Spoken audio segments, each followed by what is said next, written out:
بالله من الشيطان الرجيم بسم الله الرحمن الرحيم الحمد لله رب العالمين والصلاة والسلام على نبينا وإمامنا وقدوتنا وقرة عيوننا محمد وعلى آله وأصحابه أجمعين رب اشرح لي صدري ويسر لي أمري واحلل عقدة من لساني يفقه قولي اللهم علمنا ما ينفعنا وانفعنا بما علمتنا وزدنا علما وعملا وتقا وإخلاصا يا رب العالمين أما بعد السلام عليكم ورحمة الله وبركاته.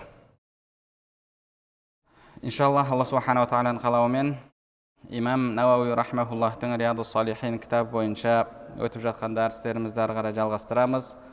Біз сіздермен 13-ші бабун фи баяни кассрати туруқил хайр, яғни Алла Тағалаға жақындаймын, сауап жинаймын деген адамға сауаптың жолдарының көп екендігін баяндау бабын үйреніп жатырмыз. Және осы бапта келген 4-ші хадис, біз 3 хадисін қарастырып 4-ші хадиске келіп тоқтадық. 4-ші хадис Ар-Раби'у анху радияллаху анху. Абу Зар радияллаху анхуден жеткен хадис: Анна насан қалу, я Расулаллах, захаба ахлу дусури бил уджур. Пайғамбарымыз саллаллаху алейхи уассаламға кедей, қолы қысқа деген яғни бағанағы дүниесі жоқ адамдар келіп шағымданады. О Алланың елшісі, дүние мал мүлкі барлар сауаптың барлығын алып кетті. Захаба ахлу дусури бил уджур. Юсаллуна кама нусалли ва ясумуна кама насум. Олар біз секілді намаз оқиды, және біз ораза тұтқандай ораза тұтады. Ва ятасаддақуна би фудули амвалихим, және дүниелерінің артығын садақа етіп береді деді. Яғни олардың бұл жердегі артықшылығы кедейлер істей алмайтын нәрсені істейді, ол да болса Алла жолында мал сарып ету, дүние жұмсау. Олар біз секілді намаз оқиды. Біз намаз оқып сауап алсақ, олар да сол сауапты алады. Біз ораза тұтсақ, олар да ораза тұтып сол сауапты алады. Бірақ олар қосымша тағы садақа береді, дүние мал мүлік жұмсайды, біздің қолымыздан ол нәрсе келмейді деп шағымданады. Шағымданғанда бұл жерде бір қызғану тұрғысынан емес, керісінше бізде сауапқа жетсек, бізде көбірек сауап жинасақ деген тұрғыдан. Себебі Құранда Алла Субханаху Тағала айтқандай: "Ва фи залика фальятанафасил мутанафисун", сол жақсы нәрседе жарысушылар жарыссын деді. Яғни адам жарысқысы келсе, бұл дүниеде әлбетте Алла разылығы үшін, әлбетте біреуден озып кетейін, біреуден артық болып кетейін деген тұрғыдан емес, жалпы жақсы амалдарда жәннатқа жарысу, жәннат жолында, сауап жолында жарысу, осы жарысулардың ең хайырлысы болып табылады. Олар осы тұрғыдан бір жол бар мекен, біздің де көбірек сауап алатын, басқа бір тағы да сауаптың жолдары бар мекен деп Пайғамбарымыз саллаллаху алейхи вассаламға келіп осындай сұрақты қояды. Сонда Пайғамбарымыз саллаллаху алейхи вассалам айтады: "Қал, ауалайса қад жа'алаллаху лакум ма тасаддақуна бих". Алла Субханаху Тағала сендерге садақа беретін жолды қарастырып қойған жоқ па? Алла Тағала сендерге садақа жасайтын жолды беріп қойған жоқ па деді. Яғни олар дүниесімен садақа беріп жатса, садақа берудің жолы тек қана дүние мал мүлік сарып ету емес, одан да басқа садақаның жолы бар. Сол жолды мен сендерге көрсетейін деп Пайғамбарымыз саллаллаху алейхи вассалам басында осылай сұрақ қойып жатыр. Ауалайса қад жа'алаллаху лакум ма тасаддақуна бих, ай ма татасаддақуна бих. Алла Субханаху Тағала сендерге садақа жолын беріп қойған жоқ па деп сұрақ қойып, әлгі естіп тұрғандардың көңілін, назарын өзіне аудартып, одан кейін оның қандай садақа екендігін Пайғамбарымыз саллаллаху алейхи вассалам баяндап былай дейді: "Инна би кулли тасбихатин садақатан ва кулли такбиратин садақа". Әрбір тәсбихің, яғни субханалла деп айтуың садақа дейді. Және әрбір тәкбирің, Аллаху акбар деп айтуың садақа. Ва кулли тахмидатин садақа. Және әрбір алхамдулилля деп айтқаның садақа дейді. Ва кулли тахлилатин садақа. Және әрбір ла илаха иллаллах деп айтқаның, Алланы зікір еткенің садақа. Ва амрун бил ма'руфи садақа. Сондай-ақ жақсылыққа бұйыру да садақа. Ва нахюн анил мункари садақа. Жамандықтан тыю да садақа. Яғни Алла субханала тағала бізге осылайша сауап табудың көптеген жолдарын беріп қойды. Қолың қысқа, айлығың шектеулі, өзіңнің бала шағаңнан артылмайды, кейде жетпей қалады. Сондай жағдайда болатын болсаң, Алла субханала тағала саған садақа берудің басқа жолдарын беріп қойды. Ол да болса, көбірек тәсбих айтатын болсаң, көбірек такбир айтатын болсаң, күнде субханалла, альхамдулиллах, Аллаху акбар, ла илаха иллаллах, Мұхаммад Расулулла деп тағы да басқа да зікірлерді айтатын болсаңыз, жақсылыққа бұйырып, жамандықтан тыятын болсаңыз, мұның барлығы сіз үшін садақа болып жазылады. Уафи будаи ахадикум садақа. Және сондай-ақ сендердің әйелдеріңмен қосылуларыңда садақа бар деді. Әйелдеріңмен қосылуларыңда садақа бар. Яғни, егер бағанағы күндіз садақа берген жетпейді, түнде де садақа берем десеңіз, Алла субханала тағала сізге оның да жолын беріп қойды. Ол адам егер ниетін дұрыстаумен, дұрыс ниетпен әйеліне жақындайтын болса, әйелмен қатынасқа түсетін болса, оның өзі садақа болып табылады. Имам Ибн Аллан рахимахуллах хадистің шархында айтады: «Иза қаранатху ниетун сахиха». Егер ниеті дұрыс болатын болса дейді. Алла субханала тағала ниетке қандай маңыздылық беріп қойды. Сіз ниетіңізді дұрыстасаңыз, қарап отыратын болсаңыз, яғни әйеліңізбен қосылудың өзі де сіз үшін сауап болып жазылады. Қандай ниет? Ка'ифафи нафсихи ау заужатихи ан нахуи назарин ау фикрин ау хаммин мухаррам. Өзін, әйелін жаман пікірден, жаман ойлардан және бағанағы харам нәрсеге қараудан сақтау ниеті болатын болса, және сондай-ақ ау қадаи хаққиха мин муашаратихи бил ма'руфил ма'мури бих.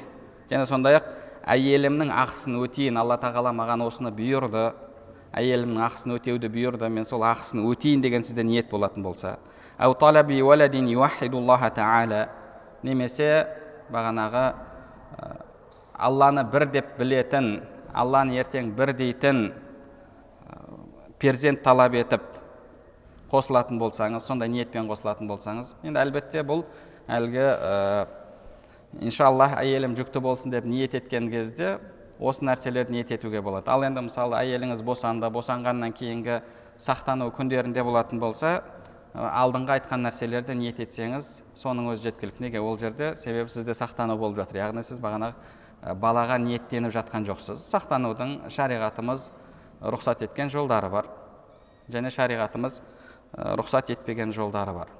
Мысалы, бағанағы рұқсат етпеген жолдарынан адамның кейде мынау Европа елдерінде көп орын алатын нәрсе, болды бала шағамыз жеткілікті дейді, одан кейін барып операцияға жатады, ота жасатады да, сөйтіп белгілі бір тамырларды өлтіріп тастайды. Сонымен ол жыныстық қатынасқа күші жетеді, бірақ бала болмайды. Одан бала болмайды. Мысалы, сондай жол бар. Бұл жол шариғатымызда харам болып табылады. Және сондай-ақ әйелге спираль қойдыру мәселесі де. Негізінде, мысалы, ер адамның әлгі сақтану жолдары, яғни Құран Пайғамбар саллаллаху алейхи хадисінде айтқан азіл мәселесі. Азіл ұрықты сыртқа шығару. Бұл рұқсат. Ол жайында Пайғамбар саллаллаху алейхи сахабаларының хадис келген. Күнна назил уал Құран янзил. Құран түсіп тұрған кезде біз сол нәрсені істейтін едік. Егер харам болғанда дініміз оған тыйым салар еді дейді сахабалар. Пайғамбарымыз саллаллаху алейхи оған тыйым салған жоқ. Және сондай-ақ соның үкіміндегі мәселе әлгі мушиқап мәселесі. Ол да тура сондай үкімде. Ал енді солай сақтануға мүмкіндік болып тұрған кезде басқа негізінде шариғатта тыйым салынған жолдарға баруға болмайды. Мысалы, әйел адамның әуретін ашуы. Әйел адамның әуретін әйел адамның алдында ашуына рұқсат жоқ. Ер адам былай тұрсын. Әйел адамның алдында ашуға рұқсат жоқ. Тек қана қажет болған жағдайда, қатты мұқтаждық болған жағдайда, яғни емделу үшін мысалы ашуына болады. Босану кезінде ашуына болады. Ондай кезде бірінші әйел адам қарастырылады. Әйел адам болмаса мұқтаждық тұрғысынан ер адамға, бірақ оның өзінде де ад-дарурату туқаддару биқадриха дейді. Ол мұқтаждық сол мұқтаждықтың көлемімен шектелуі керек, одан артық. Яғни мысалы бағанағы егер босандыру керек болатын болса, оны мысалы үсті жағын шешпестен тек қана бағанағы босандыруға қажет болған мөлшерде ғана ашу керек. Негізі дінімізде солай. Егер бір нәрсе, бір негізінде шариғатта рұқсат болмаған іс мұқтаждық тұрғысынан рұқсат етілетін болса, ол сол көлемде ғана рұқсат етіледі. Яғни мысалы бағанағы бәрімізге әйгілі мысал, біреу далада ұзақ жерде қарны аш, жейтін тамақ тек қана шошқаның еті, одан басқа еш нәрсе жоқ, жемесе өлуі мүмкін. Ондай кезде имамдарымыз айтады, жүрек жалғайтын деңгейде ғана жеуіне болады дейді. Жүрек жалғайтын, яғни кішкене бағана өзіне күш қуат жинап алатын деңгейде ғана жеуіне болады деді. Оны болды, мен мұқтаж болып тұрмын деп тойып жеуіне рұқсат жоқ. Неге? Өйткені ол негізінде харам, бірақ сол мұқтаждық тұрғысынан сол жерде рұқсат болып жатыр. Енді ол рұқсат болған нәрсе түгелдей рұқсат болып кетпейді. Яғни осы тұрғыдан бағанағы ашуына болады. Ал енді мына жерде мысалы сақтану мәселесінде, мысалы ері кішкене шахуатын, енді әлбетте мысалы бағанағы шариғат рұқсат еткен жолмен сақтануда кішкене шахуаты толық орындалмай қалуы мүмкін. Сол себепті барады да, сен барда мысалы спираль қойдырып ал деді. Не үшін ол спираль қойдыру керек? Ол жерде әурет ашу бар. Әурет ашуға негізінде рұқсат жоқ. Ол жерде мұқтаждық бар ма? Жоқ, мұқтаждық жоқ. Неге? Өйткені сен мысалы бағанағы шариғат рұқсат еткен жолмен сақтана аласың. Неге олай бола тұра? Ол барып мысалы ешқандай қажеттіліксіз әуретін ашуы керек. Мейлі ол әйел адамның алдында болса да. Яғни ондай кезде жалпы өзіңізді зинадан сақтау, әйеліңіздің ақысын беру деген секілді осындай мәселелерді, осындай жақсы ниетте болатын болсаңыз, иншалла сіздің әйеліңізбен қосылуыңыз өзі садақа болады. Ал енді иншалла әйелім жүкті болсын деп ниеттеніп қосылған кезде, ау талаби валадин юахидуллаха та'ала ау ятакассару бихил муслимун, яғни Алланы бір деп білетін, муахид, таухидты ұстанған бала дүниеге келсін деген ниет. Және сондай-ақ ау ятакассару бихил муслимин, мұсылмандардың санын көбейтейін деген ниет. Немесе ау якуну лаху фарatan иза мата би сабрихи ала мусибати. Және сондай-ақ мысалы бағанағы кейін шетінеп кетіп жатса, маған шапағатшы болады деп ниеттену. Әлбетте шетінеп кетеді деп ниеттену емес, бірақ шариғатымызда біз өткен дәрісімізде неке бабында имам Абу Хамид ал-Ғазалидің кітабынан өткен кезде де баланың пайдаларының бірі, Алла субханала тағала сіздің мұсибат, басыңызға қиыншылық, қайғы түсіп жатса, соның өзінде де сізге Алла тағала сауап, пайда беріп қойды. Ол балаңыз сізге шапағатшы болады. Және сондай-ақ бағанағы дінді қорғайтын бала дүниеге келсін деп, иншалла дінді үйреніп, жақсылыққа беру, жамандықтан тыйып, адамдарға дінді жаятын бала келсін деп ниеттенетін болсаңыз, иншалла сіздің әйеліңізбен қосылуыңыздың өзінде Алла тағала сізге садақа беріп қояды. Сонда сахабалар таңырқап сұрайды: "Қалу я Расулаллах, аяти ахадуна шахватаху ва якуну лаху фиха ажр?" О Алланың елшісі, қалайша біздің біріміз өзінің шахуатын қандырады, бірақ соның өзінде оған сауап болады ма деді. Яғни бұл жерде қарап отыратын болсаңыз, мәселе негізінде бағана шахуатты қандыру. Бірақ Пайғамбар саллаллаху алейхи сол нәрсенің өзінде ниетіңізді дұрыстайтын болсаңыз, садақаның бар екендігін айтты. Сонда Пайғамбар саллаллаху алейхи айтып жатыр: "Араайтум лау вадааха фи харамин акана алейхи визр?" Егер сол адам шахуатын харам жолмен қандырғанында оған күнә болар ма еді деді. Егер барып зина жасайтын болса, оған күнә болады ма? Күнә болады. فَكَذَلِكَ إِذَا وَضَعَهَا فِي الْحَلَالِ كَانَ لَهُ أَجْرٌ. Тура сол секілді, яғни күнә істесе, күнә жолмен шахуатын қандырса, нәпсісін қандырса күнә болғандай, халал жолмен, Алла адал еткен жолмен қандыратын болса, онда оған сауап болады деді. Яғни оған сауап жазылады. Имам Ибн Аллан рахмахуллах айтады: "ويستفاد من الحديث أن جميع أنواع فعل الخير والمعروف والإحسان صدقة." Яғни бұл хадистен біз ізгі амалдардың барлығы садақа болып есептелетіндігін білеміз деді. Және бұған тағы да сәйкес келетін басқа хадис бар. Имам Муслим рахимахулла жеткізген хадисте куллу маруфин садақа, әрбір жақсы іс садақа деді пайғамбар саллаллаху алейхи вассалам. Және имам Ибн Маджа, имам Баззарлардан келген хадисте ма мин яумин вала лайлатин вала саатин илля лиллахи фиха садақа ямунну биха ала ман яшау мин ибадих. Алла тағаланың әрбір күнінде, әрбір түнінде, әрбір сағатында пенделерге Алла тағаланың берген садақа жолы бар, яғни садақа жасау жолы бар. Ямунну биха ала ман яшау мин ибадих. Алла тағала қалаған қолына сол жақсылықты береді дейді. Яғни кез келген уақытта сізге Алла тағала садақа беру мүмкіндігін беріп қойған. وَمَا مَنَّ اللَّهُ عَلَى عَبْدٍ مِثْلَ أَن يُلْهِمَهُ ذِكْرَهُ. Және соның ішіндегі Алла тағаланы сіздің көңіліңізге салатын ең жақсы жол бұл Алла тағаланы зікір ету дейді. Алла тағаланы зікір ету. Яғни Алла субханала тағала бізге жақсылықтың жолын көптеп ашып қойды. Соның ішінде әйеліңізбен қосылу мәселесі де. Сахабалар сауап тек қана бір ауыр амалдарға, құлшылықтарға болады деп ойлады. Пайғамбарымыз саллаллаху алейхи вассалам Алланың мейірімінің кең екендігін, Алла өзінің мейірімімен бізге осындай жақсылық жолдарын ашып қойғандығын көрсетті. Рауаху Муслим, хадисті имам Муслим және имам Ахмад, Абу Дауд, Насаи, Абу Ауана, Табарани, Байхақилер риуаят еткен. Имам Ибн Аллан рахмахулла айтады: "Ва хуа хадисун азимун лиштималихи аля қауаида нафисатин мин қауаидид-дин." Бұл сондай ұлы хадистердің бірі дейді, өйткені дініміздегі сондай бір өте керемет ережелердің бірін баяндаған дейді. Ол сіздің ниетіңіз дұрыс болатын болса, иншалла Алла субханала тағала сізге тіпті әйеліңізбен қосылудың өзінде де садақа беріп қояды. Яғни бұл дегеніміз бағанағы садақаны тек қана сол жолмен тауып бағанағы жүре берем деген сөз емес. Әлбетте бірінші күндіз басқа жолдарын адам қарастыру керек, талап ету керек. Әл-Хамису, 5-ші хадис. Анху радиаллаху анху қал.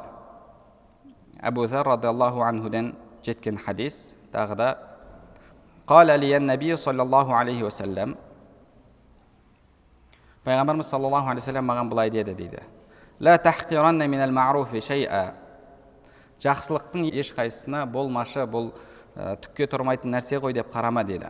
"Ла тахқиранна минал ма'руфи шай'a валау ан талқа ахака биwajhin талиқ." Тіпті өзіңнің бауырыңа күлімсіреп қараудың өзінде деді. Яғни кез келген істе Алла субханала тағала сізге үлкен бір сауаптардың есігін ашып қойған болуы мүмкін. Пайғамбарымыз саллаллаху алейхи вассаламнан тағы бір хадисте былай делінген. Пайғамбарымыз саллаллаху алейхи жеткен хадисте: "Ва иннал абда ла ятакалламу бил калима ла юлқи лаха балан ярфауху Аллаху биха даражат." Кейде пенде көңіл бөлместен бір сөзді айтады дейді. Көңіл аудармастан бір сөзді айтып қалады. Алла субханала тағала сол сөзбен оның дәрежесін жоғары етеді деді. Тура сол секілді кейде бұл болмашы сөз ғой деп бір күнә сөзді айтып қалады, жаман сөзді айтып қалады. Алла субханала тағала сонымен оны тозаққа құлатады деді. Сол үшін жақсылықтың да ешқайсысын болмашы деп көрмеу керек, және сол секілді жамандықтың ешқайсысында, күнәнің ешқайсысында болмашы ғой деп қарамау керек. Имам Абу Хамид ал-Ғазали рахмахулла айтады, кейбір ғұламалар айтқан дейді, күнәнің ең ауыры, ең жаманы дейді, бір күнәға істеген бір күнәңізге қарап тұрып, шіркін күнәләрімнің барлығы осы сияқты болса ғой деп ойласаңыз, сол ең ауыр күнә дейді. Яғни күнәңізді болмашы көру.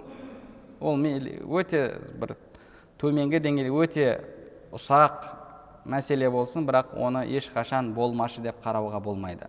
Пайғамбарымыз саллаллаху алейхи вассалам олай ету мұнафиқтердің белгісі екендігін айтты.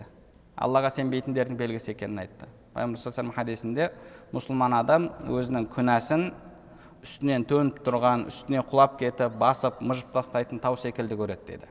Яғни үстіңізден мысалы төніп тау тұратын болса, қазір құлап кетеді деген бір тас тұратын болса, сіз қандай жағдайда боласыз? Мұсылман адам өзінің күнәсін солай көреді дейді. Ал Аллаға сенбейтін мұнафиқ адам өзінің күнәсін мұрнына қонған кезде қолымен ұшырып жіберген шыбын секілді көреді дейді. Сіздің мұрныңызға шыбын қонып жатса, сіз оны дым көрмейсіз. Ол үшін қорықпайсыз, айқайламайсыз, ешқандай паника шығармайсыз. Тек қана қолыңызбен ұшырып жібересіз, болды.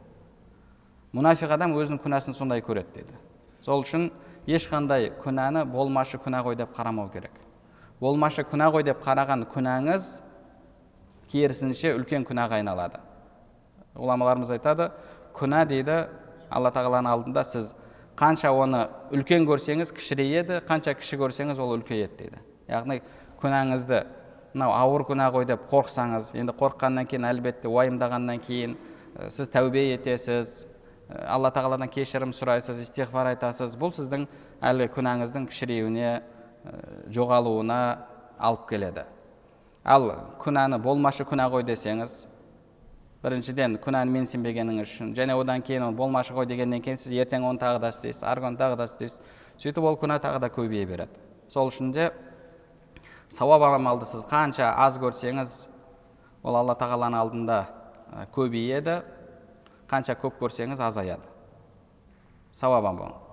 Ал күнә амалды қанша көп көрсеңіз, ол азаяды, және қанша аз көрсеңіз, ол көбейеді. Сол үшін де Пайғамбарымыз саллаллаху алейхи ва саллям айтып жатыр: "Ла тахқиранна минал ма'руфи шай'a", жақсы амалдың еш қайсысын хақир деген, яғни бір сондай орысша айтқанда ничтожный, бір болмашы нәрсе. Ондай бір болмашы нәрсе деп қарама дейді. Тіпті бағанағы өзіңнің бауырыңа күлімсіреп қараудың өзінде дейді. Кез келген адам ол бағанағы этика тұрғысынан жалпы біреумен амандасқан кезде күлімсірейді. Бірақ сіз сол күлімсіреудің өзінде садақаны ниет ететін болсаңыз, Пайғамбарымыз саллаллаху алейхи ва саллямның осы бұйрығы деп ниет ететін болсаңыз, Алла субханала тағала соның өзінде сізге иншалла үлкен көп сауаптарды береді. Бұл да бағанағы кәфрату туруқил хайр, яғни хайырлы жақсы амалдардың жолының көптігін көрсетеді. Рауаху Муслим, хадисті имам Муслим рахмахуллах жеткізген. Сол үшін де жалпы мұсылман адам негізі бағана бәшуш дейді арабтарда, сонда күлімсіреп жүретін болуы керек. Бұл бір жағынан сіздің бауырыңыздың жүрегіне қуаныш кіргізеді. Оның жүрегіне қуаныш кіргізсеңіз, араларыңызда тағы да махаббат күшейеді. Яғни бұдан келетін көптеген пайда бар. Ал енді бағана тымырайып күлместен амандасатын болсаңыз, оның жүрегіне ол ауыр тиеді, не болды, неге бұлай деген секілді. Кейін араны суытады. Осындай зияндары бар. Яғни адамдармен ауыр мәміле жасаудың. Әс-садису, 6-шы хадис, ан Аби Хурайра радиаллаху анху қал. Абу Хурайра радиаллаху анхуден жеткен хадис.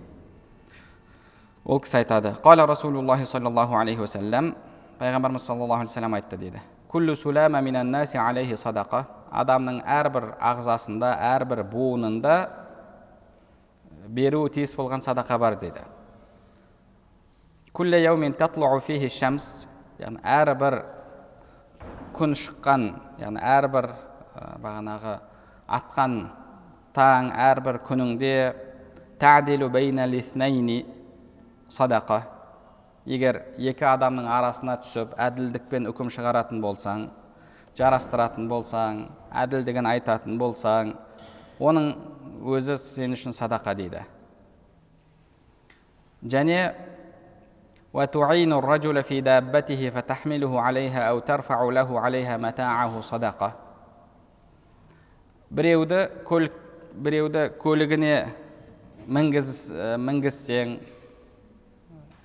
мінуге көмектессең, немесе өзіңнің көлігіңе бағанағы мінгізіп алатын болсаң, ау тарфау лаху алейха мата'аху, ол мысалы бағанағы көлігінде тұр, соған бір нәрсесін жерден алып беретін болсаң, мұның барлығында мата'аху садақа, бұның өзі де саған садақа дейді.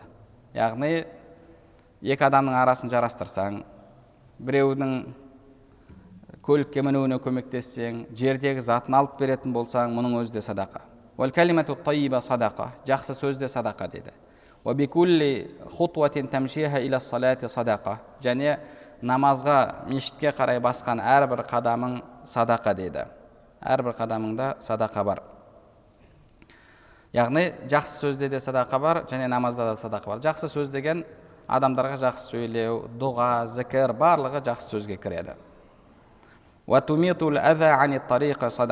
Және жерден бір адамдарға зиян келтіретін нәрсені алып тастайтын болсаң, оның өзі де садақа дейді. Оның өзі де садақа. Муттафақун алейх, хадисті имам Бухари, Муслимдер жеткізген. Және бұл хадистерде жалпы жамағат намазына қатысуға шақыру бар. Неге? Өйткені сіз жамағат намазына жүрген сайын Алла тағала сізге садақа сауабын жазады. Рауаху Муслимун айдан мин риуаяти Айшата радиаллаху анха. Және имам Муслим Айша анамыздан тағы да осыған ұқсас хадис келтірген. Қалат, Айша анамыз айтады, қала Расулуллахи саллаллаху алейхи вассалам. Пайғамбарымыз саллаллаху алейхи вассалам Алланың елшісі былай деді: Иннаху хулиқа куллу инсани мин бани Адам аля 60 ва 300 мафсил. Әрбір адам баласы 360 буынмен жаратылған дейді. Фәмән кәббар Аллаха, кімде кім Алланы ұлықтап тәкбир айтатын болса, Аллаху акбар десе, ва хамид Аллах, Аллаға хамд айтатын болса, альхамдулиллах деп, ва халла Аллах, және ла илаха иллаллах деп калимат таухид айтатын болса, ва саббах Аллах, және тасбих айтатын болса, субханаллах деп, ва стағфар Аллах, Аллаға истиғфар айтатын болса, ва азара хаджаран ан тариқин нас, және адамдардың жолынан бір тасты алып тастайтын болса, әу шаукатан әу азман ан тариқин нас, және немесе тікенді, сүйекті алып тастайтын болса дейді, яғни кез келген зиян келтіретін нәрсені. Әу әмара би ма'руф, сондай-ақ жақсылыққа бұйырса, әу наха ан мункар, және жамандықтан тыятын болса, адада 60 ва 300, яғни сол 360 рет дейді. Әртүрлі жолдары бар. Біреуге жақсы сөз айтасыз, истиғфар айтасыз, бағанағы субханалла, альхамдулилля деп айтасыз. Осының барлығын істейтін болсаңыз, яғни мысалы бағанағы субханалланы 33 рет айтсаңыз, альхамдулилланы 33 рет, Аллаху акбарды 34 рет айтатын болсаңыз, мысалы сіз 100 садақа жасаған боласыз. Егер солай, осылай 360-қа толтыратын болса дейді, фаиннаху ямши яума идин ва қад захзаха нафсаху анин нар. Ол сол күні өзін тозақтан ұзақтатқан халде жүреді дейді. Және басқа хадисте, біз өткен жолы оқып берген хадисте, пайғамбарымыз саллаллаху алейхи вассалам, кім ол нәрселерді істей алмаса, онда 2 ракат духа намазын оқысын деді. Сахаба сұраған кезде, мен бұл жақсылықтарды істей алмасам ше, қолымнан келмесе ше деген кезде, пайғамбарымыз саллаллаху алейхи вассалам не деді? Онда такуффу шаррака анин нас, адамдарға зиян жеткізбесін деді. Яғни Алла тағаланың бұйырғандарын орындап, тыйғандарынан тыйылып, адамдарға зияныңды жеткізбейтін болсаң, онда сен осы Алла тағаланың саған берген ағзасына, әрбір буыныңа шүкіршілік еткен боласың, және ол істерің иншалла садақа болып табылады. Солай істейтін болсаң, сол күнде сен өзіңді тозақтан ұзақтатқан боласың. Кейін екінші күн келеді, екінші күнде тура сондай. Яғни әрдайым осылай адам жақсылықта тұрақты болуы керек. Және сондай-ақ келесі хадис әс-сабиу анху радиаллаху анху. Бұл да Абу Хурайра радиаллаху анхуден жеткен хадис. Пайғамбар саллаллаху алейхи айтады: "Қал ман ғада илал масжиди ау рах", кімде кім таңғы уақытта мешітке баратын болса, және кешке мешіттен қайтатын болса, яғни намаздарға баратын болса, а'аддаллаху лаху фил джаннати нузулан куллама ғада ау рах. Сол таңертең барғанында, кешке қайтқанында Алла тағала оған әлгі нузул деген бір жағынан қонаққа жайылған дастархан, соның түсіп тоқтайтын орны. Екінші мағынасы бар, рызық деген мағынасында, нығмет деген мағынасында. Ғұламаларымыз осы бірінші мағынасы дұрысырақ деді. Яғни Алла тағала сізге сондай сый жасайды. Жәннаттан сізге қонақтың орнын Алла субханау тағала дайындайды. Муттафақун алейх, хадисті имам Бухари және Муслимдер риуаят еткен. Бұдан басқа да тағы да сауаптың жолдарын көп екендігін баяндайтын хадистер бар. Алла нәсіп етсе, оларды келесі дәрісімізде үйренетін боламыз. Алла субханау тағала бәрімізге пайдалы білім нәсіп етсін, білімдерімізге амал етуімізді және амалдарымыздың қабыл болуын нәсіп етсін. Субханак Аллахум бихамдик, ашхаду ан ла илаха илля ант, астағфирук ва атубу илейк.